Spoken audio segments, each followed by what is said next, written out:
Hello, Pod Fam, and hello, Rachel. How are you? I am good, Laura. I'm feeling a little stir crazy or just, I don't know, crazy in general. How are you doing? I'm doing okay, but now that you mention it, it's been a lockdown period for quite a while, and I think we're Yeah. getting out on Monday. So I'm Oh, getting thank I'm getting God. antsy. I want to go. Yeah. Yeah. And by I want to go, I mean I'm just going to maybe go to the gym. Yeah, I'm just gonna leave the house. We Yeah. had a date last night to the grocery store. Oh, Very oh, very exciting times because we were just like, oh yeah, like let's go out on a date together, and we're like, oh, we can't even go to a restaurant. Okay, let's go to the grocery store. that's so cute. Yeah, so our standards are very low at the moment. Yeah. We've planned our Valentine's Day date Aw, that's so cute. and we're going skating. Aw, Yeah. that's So it'll be fun. sweet. I know. The first year of the relationship's so innocent and Oh my cute. gosh, yeah. You do such cute things together, and then, like, by the 7th or 8th, you're like, "Ah, here you are again." Do I wanna talk to you today? I'm not sure. This person keeps waking up next to me. Don't worry, Just kidding, just kidding. I love him. I have those days sometimes. Yeah, I don't think it matters how long you've been in a relationship. As soon as you live together, you're like, "Ah, you're still here." Yeah. Remember, like, when before you would live with them and you would, like, have a sleepover, Yes. and you were like, "Oh my god, you need to cuddle me the whole night. If you're not cuddling me, I'm offended." There are literally some nights where I'm just like, "No." Like, "Do not touch me. Like, do not touch me." It's like, "You put a single finger on me, I will fight." Yeah. So, I don't know, I just find it funny, but I guess that's just, it's space, you need space, and Mhm. then the next day you wanna cuddle again, so it's Yeah, fine. yeah, it just depends. Depends on the day and the hour. Yeah, so how's work? How you feeling? It's busy right now. I don't wanna talk about work anymore.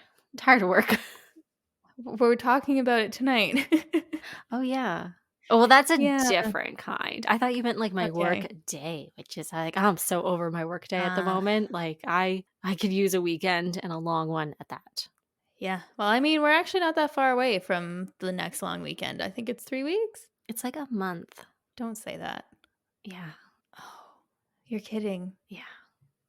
Oh, I'm serious no. about that one. Okay, Yeah, don't get your hopes up okay. yet. We have a long way to go, and we're in, like, the darkest and coldest nights of winter, I feel like. Yeah. But at least the sun is starting to set a tiny bit later. It's now at 5:30. That's true. This is Yeah, improvement from, it uh, is an improvement. from December, that's for sure. And to warm you up this evening, what are you drinking? Well, I'm going through my rotation again because the tea order that I put in a few weeks ago hasn't come in quite yet, but I'm having my maple cinnamon waffles tea because it is delicious and I wanted something a little sweet. What are you having? Oh, well, we almost had a tea crisis.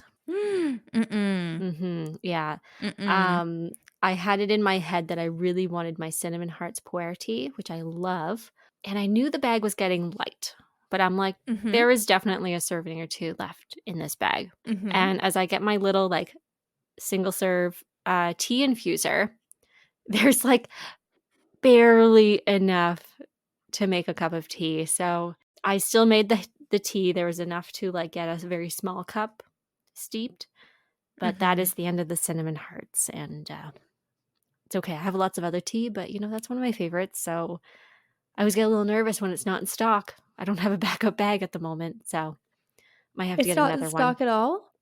Well, it's not in stock in my pantry, sorry. I should clarify that Okay. one. It's not in stock in the pantry at the moment, so I will have to, fix that situation. I guess so. I guess we have to put in another order.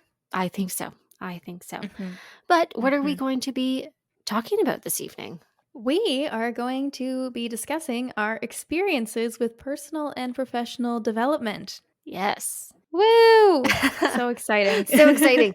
I actually love this kind of stuff. I think it might have been my Yeah. idea to, like, talk about this evening. And, a lot of what we're gonna be touching base on is continuing education. Um, Yes. I, for one, I'm a firm believer that no matter how old you are, you should always be learning and striving to do new things just to help you Mhm. grow. Even if it's not something that is for your career, um, it's just good to Mhm. be a beginner again and learn something new and just, like, there's so many benefits to it. Oh, there definitely is, and I don't know, when I was thinking about the personal development in itself, I was like, "Geez, there's a lot of things that you can consider personal development." Yeah, exactly. Like, it doesn't have to be a classic course or, what's that website, Skillshare or anything like Yes. that. Like, it can just be taking one little class or just really trying something new that you're not familiar with. So that's kind of like my definition of personal development. Do you have anything to add on to that? Not really, I think that kinda covered it. I'll toss out some examples of what either one could be Mhm. before we get started. So, for professional development, I think we're all pretty accustomed to that. So it's anything from schooling, going after some certifications, going to conferences. I love a good conference if it's interesting.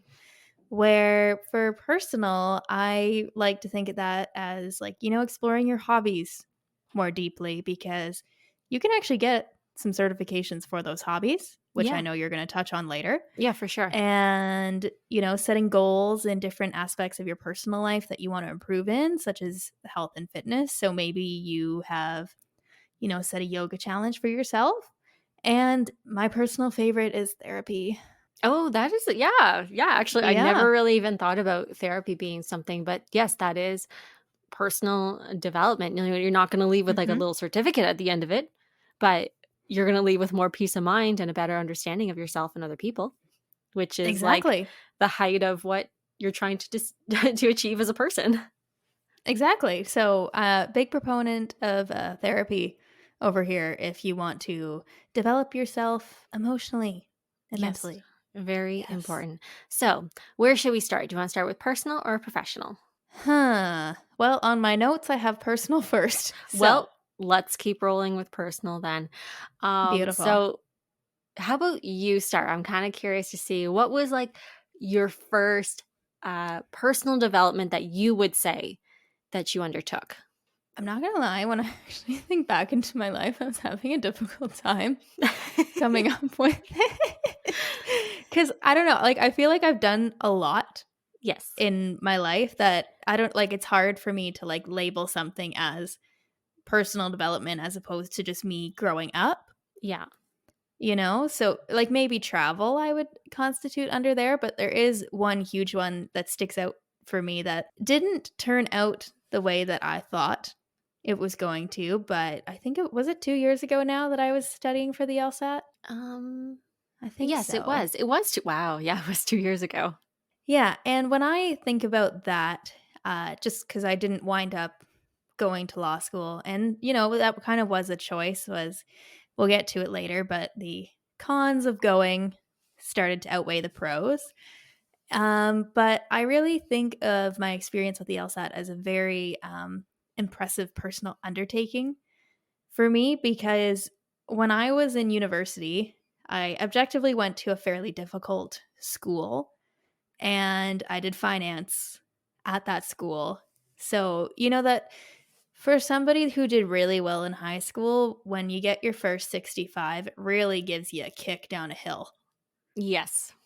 Yes. So I think I lost my confidence a bit because, again, going back to school, one of those things that happens in university is they also put you on a curve where, during second year, they only want their second year students to get between like a 70 and 80%.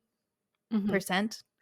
So I have a lot of thoughts about that, but I think that's an episode for another day.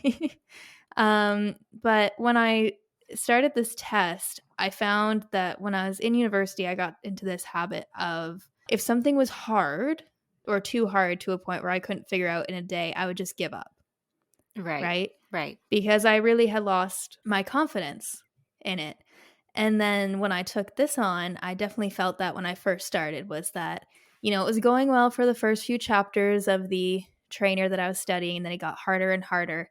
And I was just like, "Oh, I don't know if I could do this." And I was like, "No. We set out to do this, and this is the mark that we want to get. So, let's go get it." Yeah. And I was very impressed with myself. I'm pretty sure I sacrificed almost everything in my personal life to make this happen over the course of 5 months to get the mark that I wanted.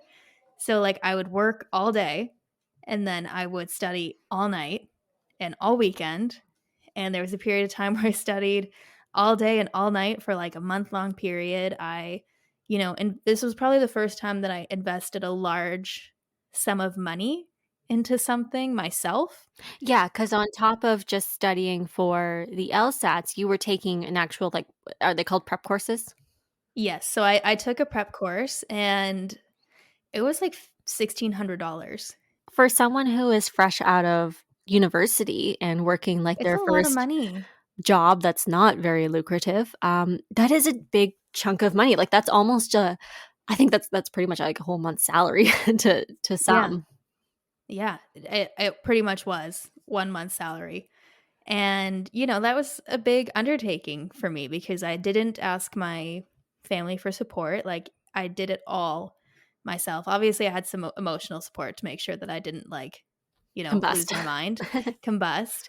But, I remember on the training or the course website, they would ask you to set, like, what score you're aiming for. Mhm. So I chose like the 165, which is I think it's like 92nd percentile, Okay. or it was on the test that I did at least. And I was like, okay, this is my ideal score that I think I can get considering everything else I have to balance in my life. And it was like my North Star kind of thing. And I got it. Mhm. I got that score. And I was really, really impressed with myself, where it was a moment where I was like, oh, if I set my mind to something like this, I can do it and I can do it well. And that definitely helped me get my confidence back and reminded me that I was smart Yeah, yeah. and a good thinker. Yes. Yeah, so that was definitely a good time for me. And I think that was a big turning point in my life, actually, was undertaking that. Yeah, because then really, I feel like if you studied for the LSATs, like, any other course that comes up in, like, Hmm. the business professional realm, you're like, "Yeah, no problem." Like, I Exactly. have studied and passed the LSATs, like, bring it on. Um, I Hmm. know, like, when we get more into the professional stuff, you're working on something that is a big undertaking, but Hmm. it really doesn't seem as big of what you as what you've already accomplished by studying for the Yes. LSAT. Yeah, like, it's just it sets me up so that whenever I go to take on a new course, I'm just like, "Yeah." I mean, nothing's worse than trying to, weed through 5, answer multiple choice question where every answer could be right, but they changed 1 word. What is the most correct? I hate that when they ask that, like, "What is the most correct answer?" It's just like, you mean they're Yeah. all correct, but there's one that's more correct than the others? Yeah, like, one thing with the LSAT, just for anyone who's interested in taking it, is, like, quantity is an important thing in the most vague way. So, it's, like, equal to or less than or more than less than. Like, what does more than less than mean, guys? And it means more than Then the what lesser less than number, meant. that's what it means, right? It just says it right Yes. there. Yeah, but you have to choose that one. You can't say less that just less than because that's not right because there's one that's more than less than.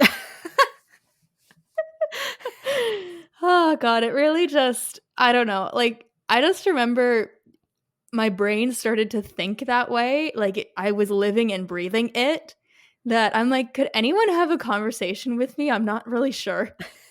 Well, and that's what the whole, like, LSATs are about. It's like, it's really about critical thinking Mhm. and thinking outside the box, really. Yeah. Yeah. Yeah, but on, like, a right now standpoint, I feel like I'm definitely more focused professionally at the moment, so I'm Mhm. taking on, like, small goals personally. Yes. So, like, I've talked about it before on a few episodes ago where, like, I've set a goal to read Mhm. 1 book a month, which is a big deal for me because, I really didn't read for a while there. And then the other one that's more I guess it's a fairly big one, is just working on my relationship with finance, Yeah. like my personal finances, and to kinda get to a point where I'm just a bit smarter with it and setting goals about where I actually want my money to go to. Mhm. So, that's what I'm working on right now. No, and that's great. Like, I'm a huge advocate of financial literacy. So Mhm. that was definitely a big turning point for me. 'Cause really I was clueless growing Mhm. up. Like I knew how to make money, but I didn't know what to do with it once I had it. Yep. Um, so yeah, that would be one of my big personal developments in the past, like probably 7 years-ish. Mhm. Um, so I love that for anyone's personal development goals. And for me, I feel like I've had just like various moments. Like I'm the person who just randomly signs up for things and the people are like, Yep. "Okay." Like, Why are you doing "Why are that? you doing this?" And for me, I think I love having a new experience, even if it's something I will never do past that moment or Mhm. follow up on or continue with. I just like knowing that I've done it and knowing that I tried it. So, I don't know, there's so many things that I've tried. One big thing for me, as everyone knows, like we are horse girls over here. And a I few think you say that every episode. I probably do, but just in case someone's new. Hello, new people. Just to preface. We have a pony club. Yes. um And so one big thing for me was a few years ago, I was riding a horse and it was just being retired. So I was kind of in between competing.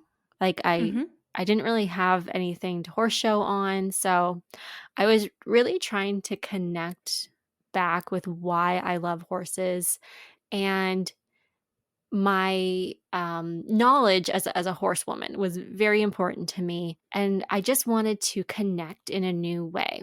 So I had a friend who was at the barn, and she was doing massages on the horses, and I was just kind of sitting with her, and she was telling me all about it, and I was just watching her work on the horses, and I'm just watching their reaction to her.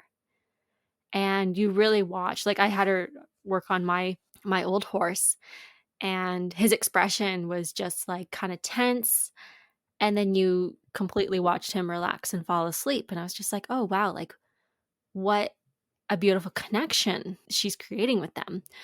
And so I Mhm. asked her some questions, and she told me the name of the lady and the course that she took to become a certified equine massage therapist.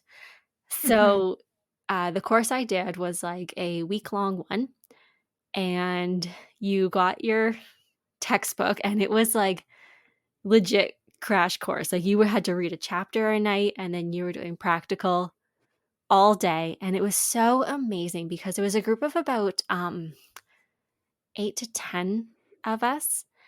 Mhm. And a lot of people were just there because they're like, I just want to hang out with my horse and like, give back to him or be able to help other people with their horses or like right down to I want to understand the anatomy of a horse and how like their movement works. So it was really fun and just a great moment for me to, again, expand my experience and knowledge. And Mhm. there was a time when like, okay, this was back in the day when I hustled everything. True. Um it was kind of my little side business for a bit, but the thing is like with that it's very time consuming. Like one massage on a horse can take anywhere from like 1 to 3 hours, which like Yeah. I do not That's a have that lot. in my adult life. I wish I had 3 hours just to stand there and give my horse a massage, but sadly, I do not.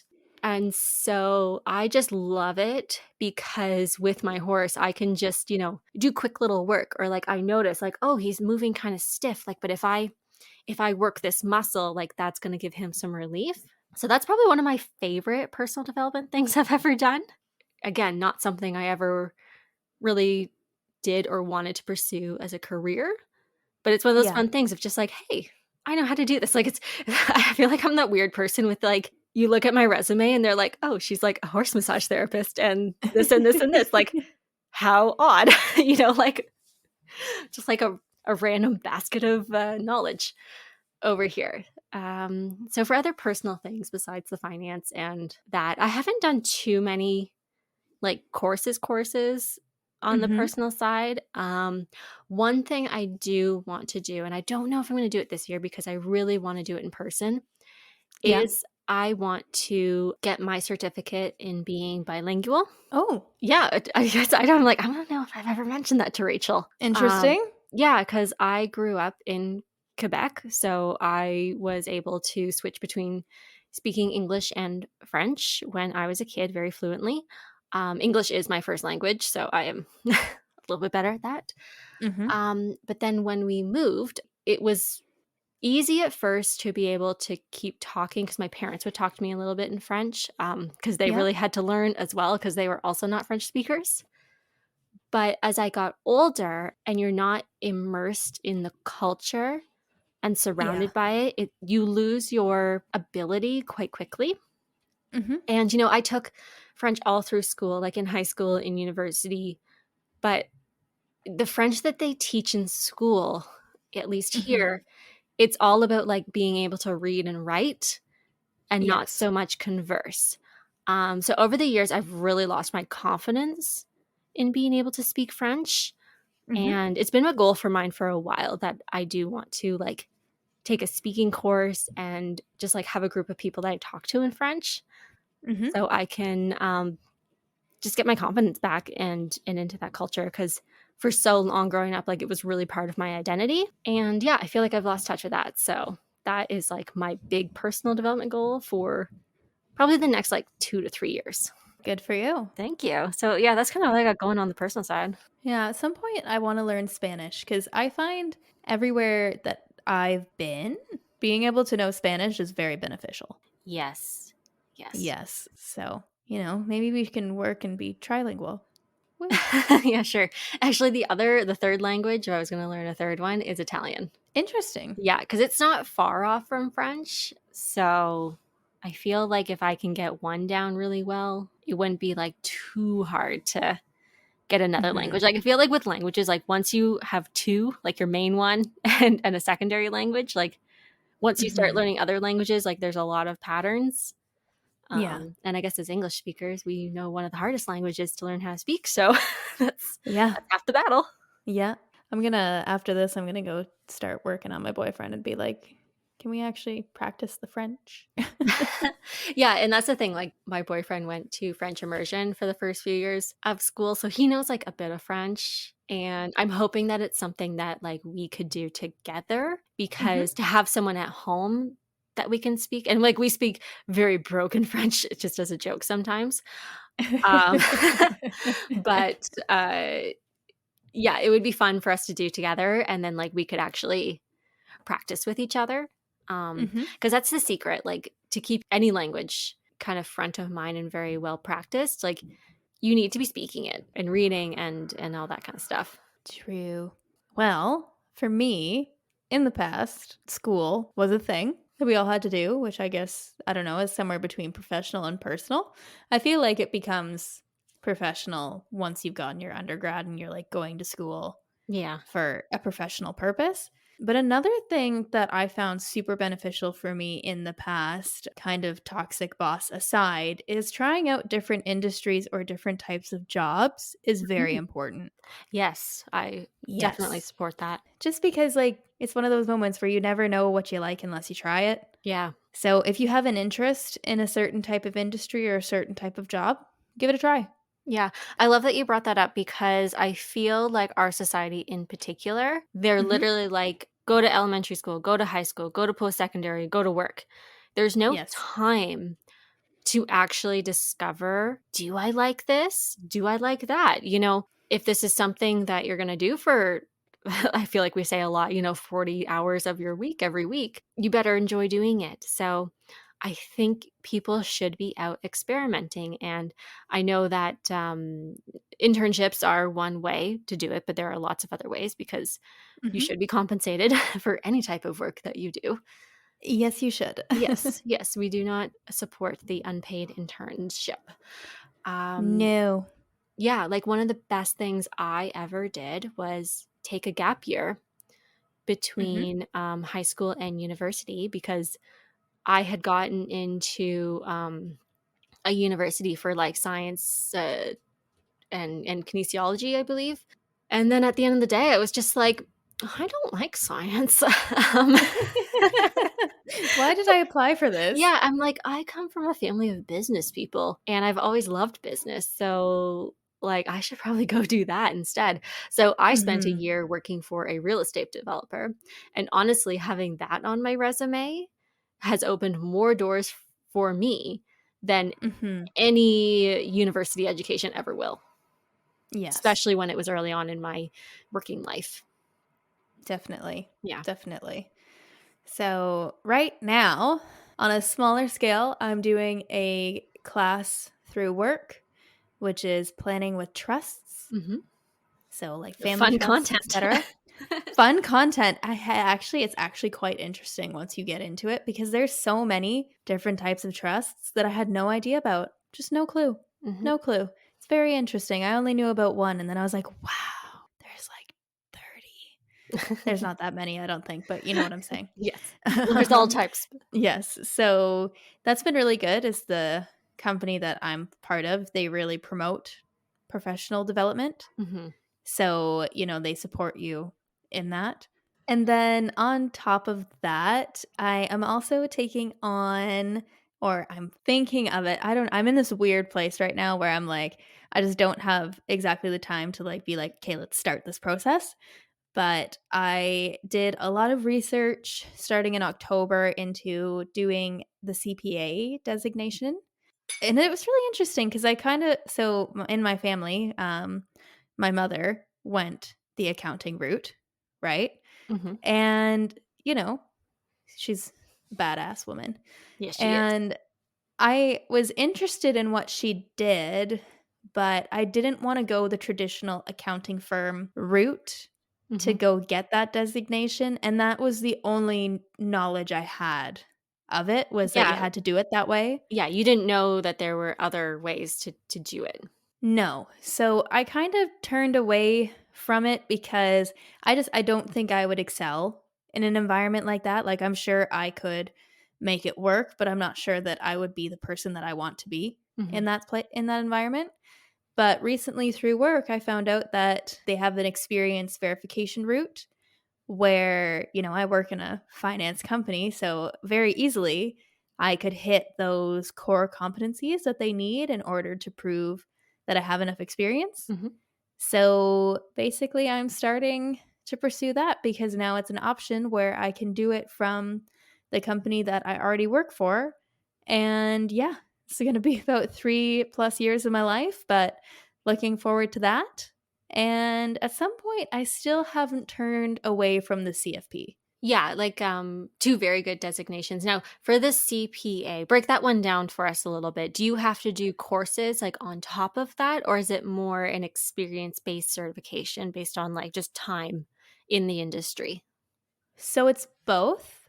So kind of think of it like a master's program. Okay. So what that you can do through work and you don't have to do it through university.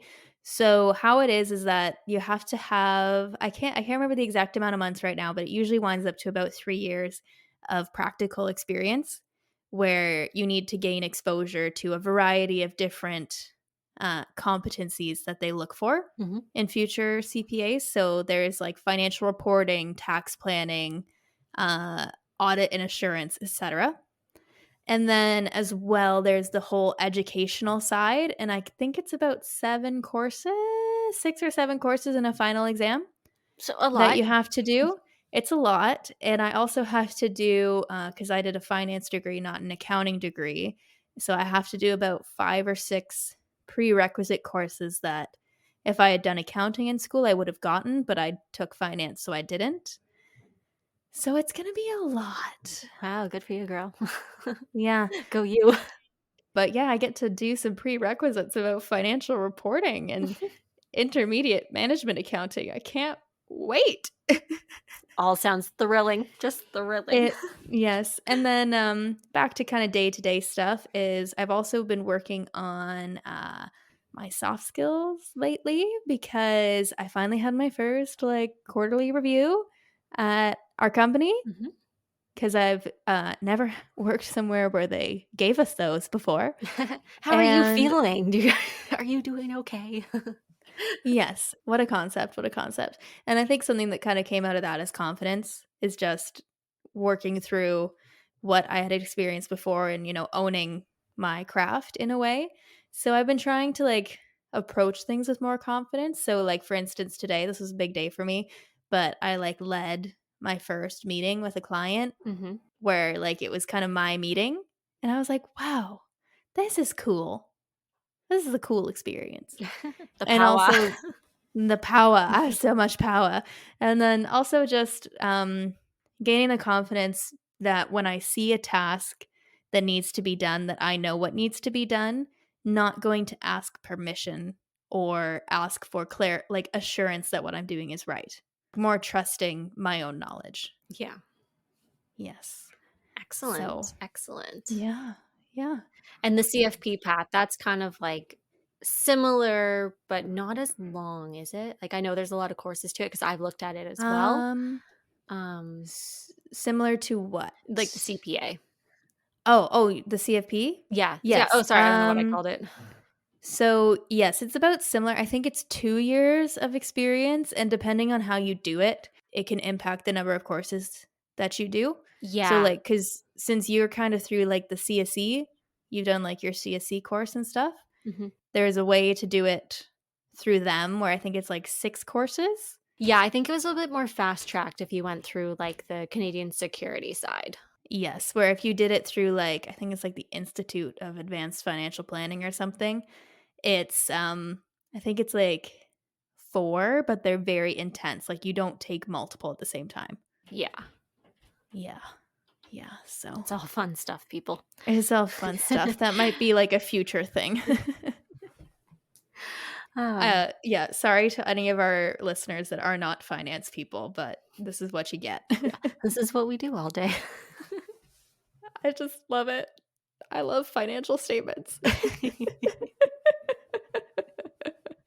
Okay, your This is turn. why people are like, "Laura, why don't you read more challenging books?" I'm like, "It's because I do this all day. I look at financial statements and I have to understand them."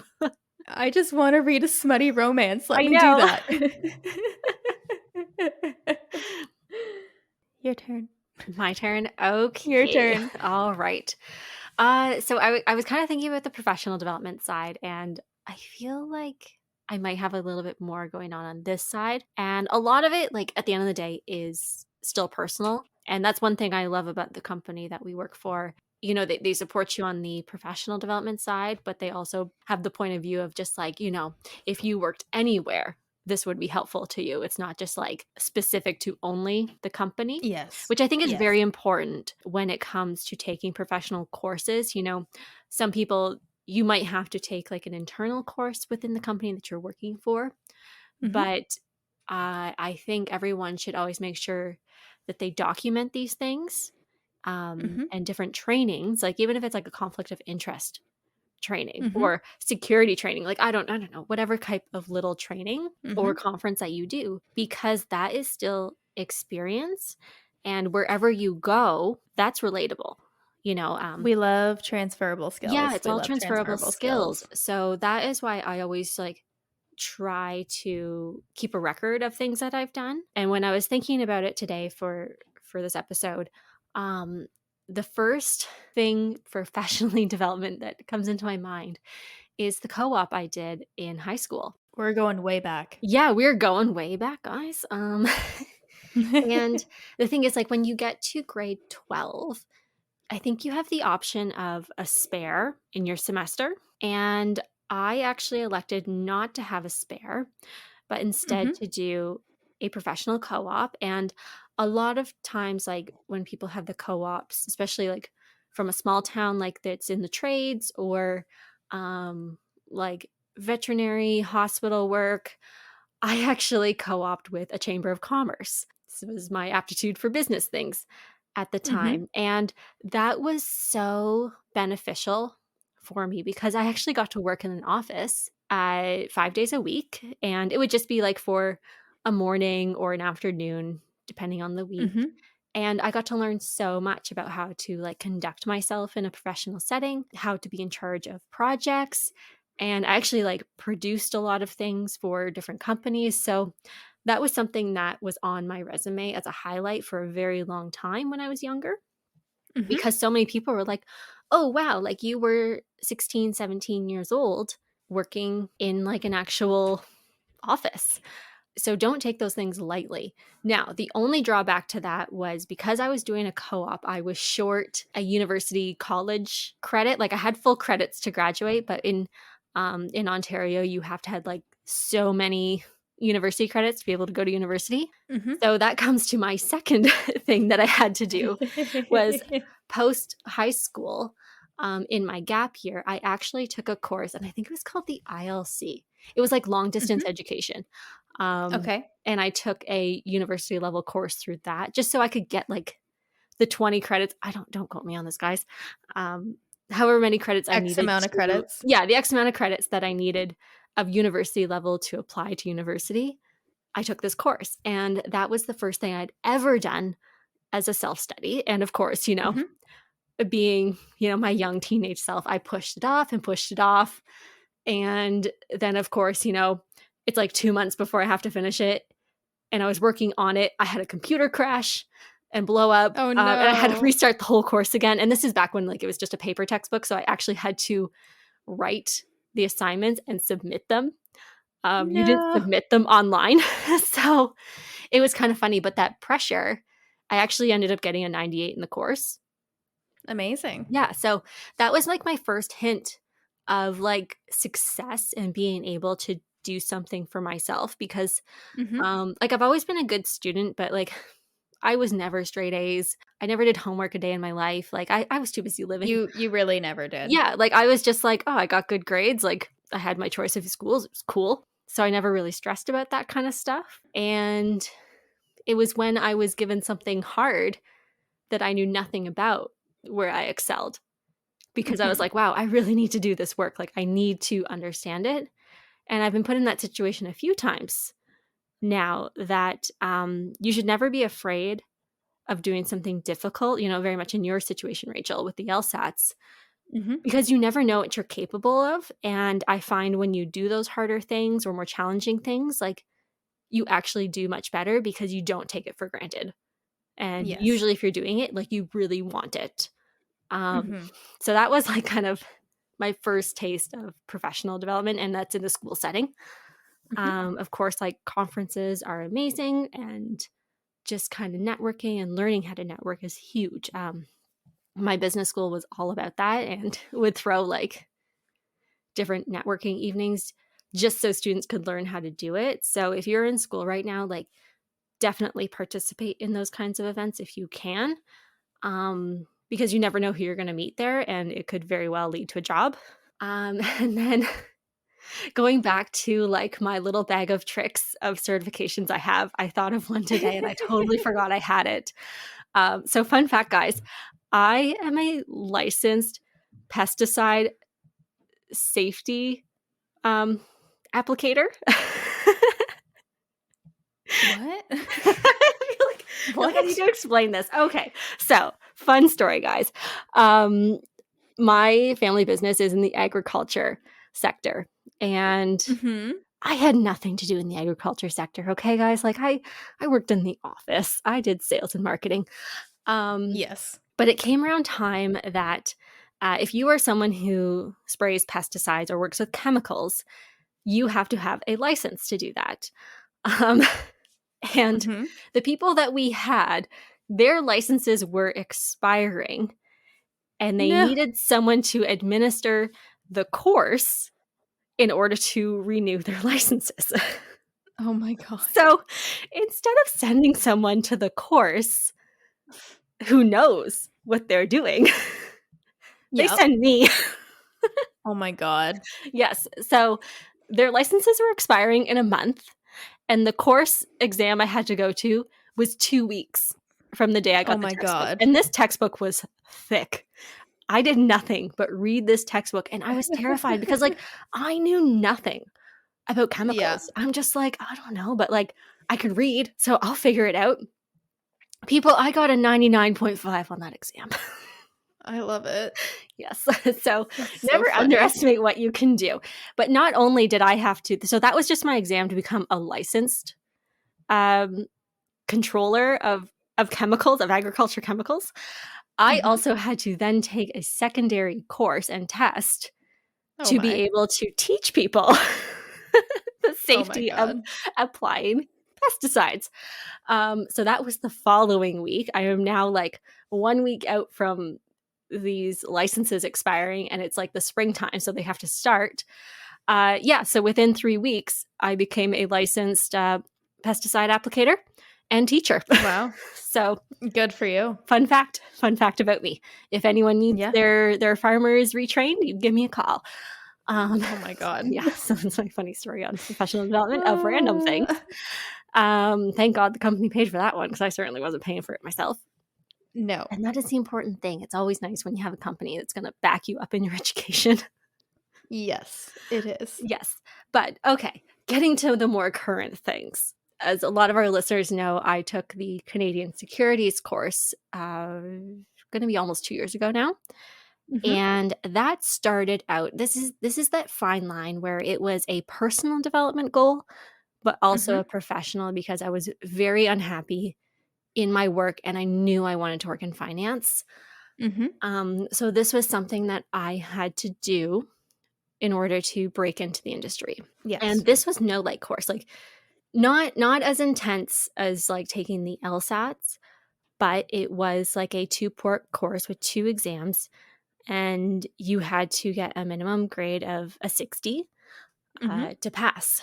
And a lot of Mhm. people, like, you get 3 tries at it, and a lot of people fail their Mhm. first time. And for me, like, the stakes were so high because I was so unhappy in my Mhm. work. Like, there was no option. Like, I had Yeah. to pass it. So that was like a really big undertaking for me, and I'm so glad that I did it, because even um I kind of had my new job, and there was a salary there in the contract that was without that course Mhm. and a salary with that course. Yeah. So before I even started my job, I got a raise, so to say, Mhm. because I had Mhm. passed the course. Mhm. Um, and there's so many avenues that would be the platform for. Yeah. And in my role, I'm very much like compliance and back office operations. Mhm. So last summer, I took the next level course on the compliance side of my education, because we're kind of like patchworking a certificate together for me to be applicable for my Yeah. role, just because it is a little bit more boutique and custom. Like, I don't know how to best describe that. We're just making it up as we Yeah, we're just go. making up as we go. We're like, that seems applicable. Laura, take that course. Yep. So I took that course and passed that one. What And was now it? that was the policies and conduct handbook course. I probably have that name wrong, but Right. that was learning Policies and procedures? policies and procedures. I think that was it. Yeah. So Yeah. that was on all the security regulation in Ontario and Canada that I Mhm. had to learn for my job. And now I'm on my third course, which is the investment dealers compliance course. Oh boy. Oh yeah, she's a fun one. This one has a She heavy. this one has a textbook, and then the second part is all like situation based. So like, That hurts. it's a big one. But at the end of it, I'm going to have my certificate in investment dealer compliance. Yes. So to my resume and my professional side, like, that is very great. Like, Mhm. I can have a salary benefit to that, but also just an education of where I can do my job better. And it's Mhm. also transferable. Not that I have any plans of leaving my company, but that's something that Just follows in me case. just in case. That's something In that, case something explodes. oh, who knows. Um, but that's something that's going to follow me around. So that's where, like, I'm always really happy to do professional stuff, especially because, like, when you have a company that will help pay the bill on Mhm. it, like, that is so important, and, like, you'd be crazy not to take courses, because the education is yours. Like, even if you leave Mhm. that company, they can't take that course or that education away from you. Mhm. So, like, fill your pockets, people, if you can, on the professional side. Indeed. Yes, that's how I ended up with a pesticide course. That is. I haven't needed to use it yet, but you never know. You never know You when that it could could come up. come in handy if you ever needed to side hustle again. If I need a side hustle, I'm gonna be teaching people the safety mechanisms of pesticide. Yes. Yes. So, shall we do some quick fire pros and cons of it all? Because I have one that I kind of wrote in a funny way that I wanted to share. Yeah, okay. Do you have a pro or a con first?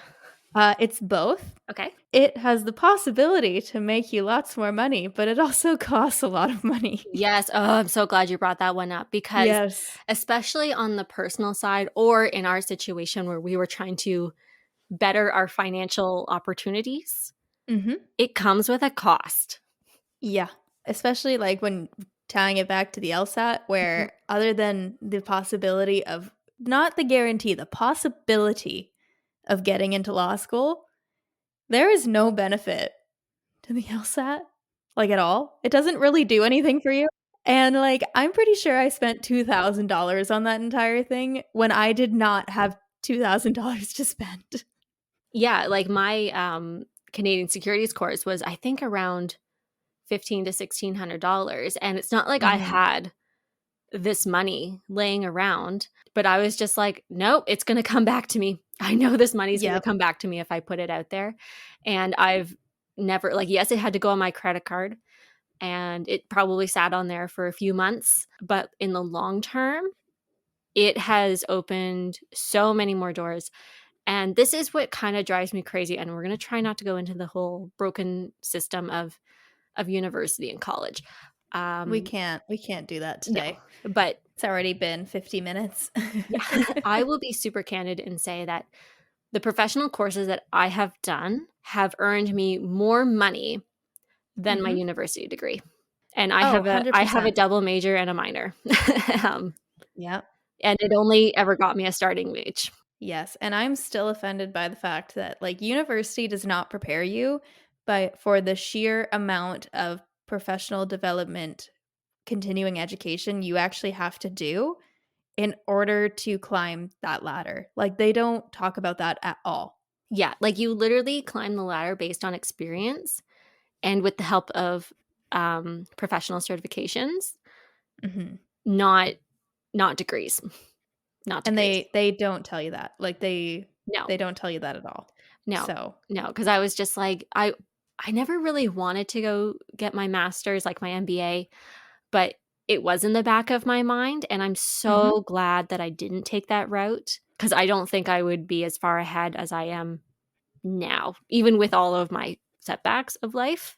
I think I would still be like after a master's degree at like ground zero for salary With $60,000 with in debt even just from more that debt, degree. even more debt. Yeah, just from that degree. Yeah. Just for the tuition, not Yeah. even for the living expenses of that year that you're doing it. No, no, not even the expense of it. Yeah, I remember one time because I had looked into it myself because I was going back and forth between the CPA and the MBA, and I ran the numbers and I was just like, "Huh, about 60,000 versus 10. Huh, interesting." Yeah. And 10, So, being able to stay in your current job as well and make money. and make money. Yeah. Yeah, and have support. So, yeah, that was one thing, while we're talking about this that of what turned me off of law school actually is the fact that you can't work when you're in law school. In your first year, I'm pretty sure you're actually not allowed to, which is like, okay, but the thing is that a lot of the time, you can't test out if you like working in law until you're Mhm. already in law school. Yes. So I was staring down because I had started working at our company at this time. And I was just like, okay, I can leave this right now and go get like hundreds of thousands of dollars in debt and not be able to work at all. And I might not even like it. Yeah, like, that's the huge risk of school and why we're both such advocates of try everything because you don't wanna be putting all this time into school and then Hmm. not even like the career path that it takes you to. I think that's super important for youth today because it's different from when our parents went to school. You know, Yeah. first of all, they didn't even have to. And if you did, like you walked in, like the likelihood of you walking into a job that could last your whole career, your whole working Hmm. life was much higher than it is now. Where like Yeah. as university and college students, like okay, don't get triggered, anyone, but, like, we're a dime a dozen, you know? We really are. There's so like, they're pumping so many people through for not a lot of jobs, and I just think that like, I know people and friends who never went the school route, and they Mhm. are very successful in what they do because they have the Yeah. experience and they have those professional courses behind them. So, And they've got, like, 5 years on us yeah. of career growth. Oh god, they have families and own houses. I don't We won't go there tonight. We won't go there tonight, friends. we won't go there tonight. Now, this is kind of a hot take, and I'm sure this needs to be a separate episode, but, like, would you send your kid beyond post-secondary sc like, sorry, beyond secondary school to post-secondary education? Ooh. Ooh. That's a question. See, I think that, when I look at myself, I would say that my regret when it comes to school is the fact that I think I went too early. Okay. So I wouldn't say that I wouldn't send my kid or support my kid with it, but I would encourage them to take, like, honestly, go to school maybe when they're 22. Yeah. Like, to give it a bit of time and to experience stuff, like, try out different industries, get some professional experience, because, like, you have no idea what you wanna do No, when you're not 18. at 17 and 18 years old when kids are making these life-changing decisions and taking on Yes. loans that they don't understand. Yes, and they're also in such an emotionally vulnerable state where even though they're half aware of the fact that they are paying a lot of money for a university education, they're more focused on the guy down the hall on their res floor who they think is cute. Yeah. You know, like, their brains, I just found that, at least for me, like, my brain wasn't at a point where I was focused enough on what that education actually meant Mhm. that I would have, I've definitely been like, "Okay, I still like finance, so I probably would've gone to school because there is a benefit in having that degree to get your foot in the door." Mhm. But I wouldn't discourage them from it, but I'm not going to encourage them to go right out of high school, and I would probably, like, not like, I would probably be the opposite, like, I would be like, "I don't think you should go." Yeah, I feel the same. Like, I think I would definitely encourage a gap year. I kinda love your idea of being, like, in your 20s when you go, like, try things out and really see if you like it because, yeah, like, I kinda feel the same as you. Like, I'm glad I took business. I don't have any regrets on that. Mhm, Um, but do I also think I could have achieved the same thing by doing a cheaper college degree? Yes, I do. mhm. I would 100% recommend my child go to college first over university. Yeah, like, and that's where I love, like, you can try some courses out and just see, is that for you? Where in university, it's kinda like they just dump everything on top of you and you're like, "Okay, here's your life now." And I Yes. think that's why you see such high dropout rates or people graduating, like, continuing on with their degree, but not working in that field. So, yeah, like, I strongly encourage, get some experience and grow up a little bit before you go. Mhm, Um, and yeah, like, I would definitely support my child if they wanted to go to school, but again, like you encourage, take some time, and mhm, I would how do I word this? I would make sure that they are aware of, like, the degree that they wanna pursue, you know, mhm, really do think about, like, what do you wanna get out of it? Like, is there a viable career after this, or are you just going to go? Um, yes. like, the one thing I love school was the social life because that's really where I learned a lot. Oh, So I when think that school is great for personal yeah, development. like, personal development, I loved it. Like, I grew up so much, but on the professional side, I think I could have, like, stuck it out and taken a few courses and turned out just fine, you know? Did some homework, Yeah. maybe.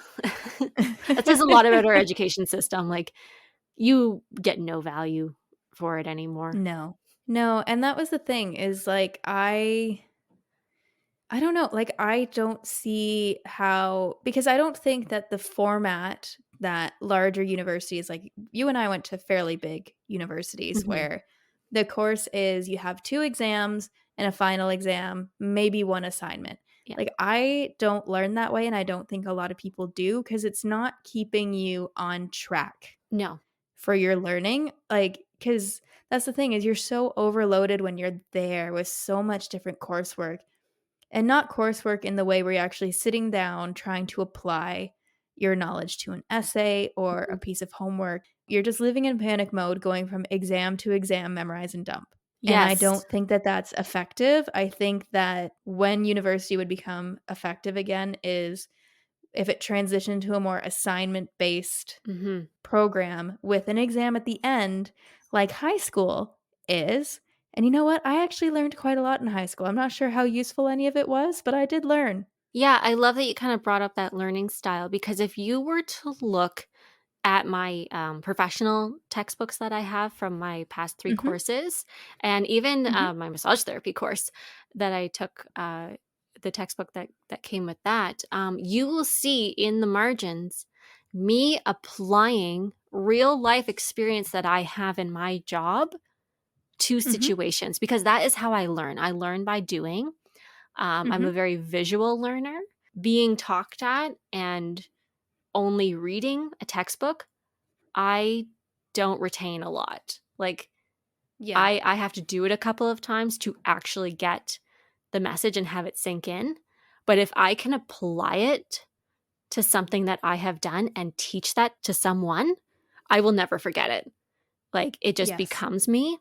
So that's what I love about self-study courses is especially when you have the experience alongside of it, they're just so much more beneficial and you actually feel like you're walking away with new knowledge instead of just regurgitating things that you're taught.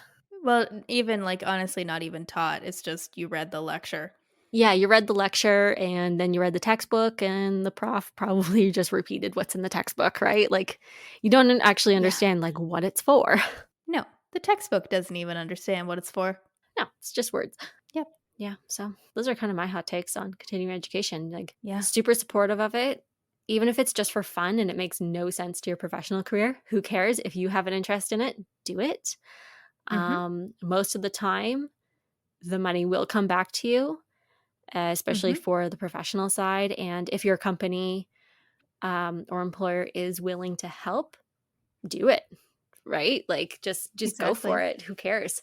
If they're footing the bill, take as many courses as you can.